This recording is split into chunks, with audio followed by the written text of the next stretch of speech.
চীনের রাষ্ট্রীয় সফর শেষে শুক্রবার যুক্তরাষ্ট্রে ফিরেছেন মার্কিন প্রেসিডেন্ট ডোনাল্ড ট্রাম্প। দীর্ঘ প্রায় এক দশক পর এটি ছিল রাষ্ট্রীয়ভাবে কোনো মার্কিন প্রেসিডেন্টের প্রথম চীন সফর।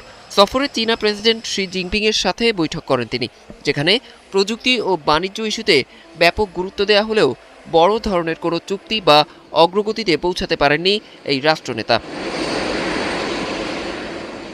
ট্রাম্পের এই সফরকে ঘিরে মিশ্র প্রতিক্রিয়া জানিয়েছেন চীনের বাসিন্দারা। বেইজিংয়ের কিছু বাসিন্দা মনে করছেন, সফরে প্রযুক্তি উদ্যোক্তাদের উপস্থিতি আগামীতে যুক্তরাষ্ট্র ও চীনের মধ্যে এ খাতে সহযোগিতার নতুন সম্ভাবনা তৈরি করতে পারে। বিশেষ করে ইলন মাস্ক ও জেনসেন হাংয়ের অংশগ্রহণ নতুন মাত্রা যোগ করেছে বলে মত তাদের। আমি বিশ্বাস করি দুই দেশের সম্পর্ক ভবিষ্যতেও আরও উন্নত হবে এবং পারস্পরিক যোগাযোগ বাড়বে, কারণ প্রেসিডেন্ট ট্রাম্প চীনে এসেছিলেন সদিচ্ছা নিয়ে।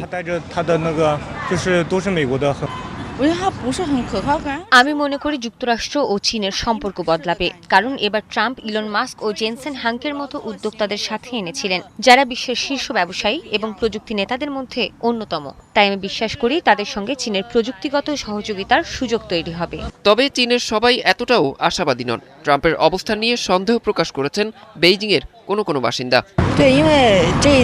আমি মনে করি না ট্রাম্প খুব নির্ভরযোগ্য। তিনি এমনভাবে কথা বলেন যেন একটি কথার পর আরেকটি কথা আছে। ট্রাম্পের স্পষ্ট কোনো অবস্থান থাকে না। যদিও সফরে বাণিজ্য ইস্যু কিংবা ইরান যুদ্ধ নিয়ে বেইজিংয়ের কাছ থেকে আশানুরূপ সমর্থন পাননি ট্রাম্প, তবে বিশ্লেষকরা বলছেন তাৎক্ষণিক কোনো বড় অর্জন না এলেও ওয়াশিংটন ও বেইজিংয়ের সম্পর্কের ভবিষ্যৎ দিক নির্ধারণে এই সফর গুরুত্বপূর্ণ ভূমিকা রাখতে পারে। অরিসুল ইসলাম, ৭১।